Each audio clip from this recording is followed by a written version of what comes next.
আপনাকে যে যা বলে যেমন বলে শান্তি পাই, আপনি তাকে তেমন বলতে দিয়েন।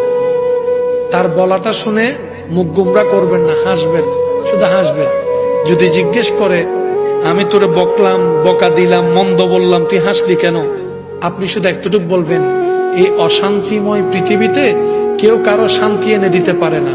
তা আমি ভাবলাম আমাকে 2টা বকা দিলে যদি তোমার মন শান্তি হয়, আমার নামে 2টা বদনাম করলে যদি তুমি শান্তি পাও, যাক আমি না হয় কষ্টই পেলাম, আমার আল্লাহর একজন বান্দাকে তো শান্তির ব্যবস্থা করে দিয়েছি, আল্লাহর একজন বান্দাকে শান্তির ব্যবস্থা করে দিয়েছি, তুমি শান্তি পাচ্ছ, এটা দেখেই আমার শান্তি লাগতেছে। মনে থাকবে ইনশাআল্লাহ। একটু কঠিন, কিন্তু বিশ্বাস করেন উত্তর দেওয়ার চাইতে বড় মজা হচ্ছে চুপ করে থাকা।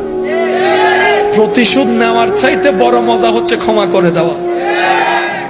একবার করে দেখেন, শয়তান করতে দিবে না, এটা সত্য। কারণ এগুলা করলে তো আপনি রহমত পাবেন, শয়তান তো এটা চায় না।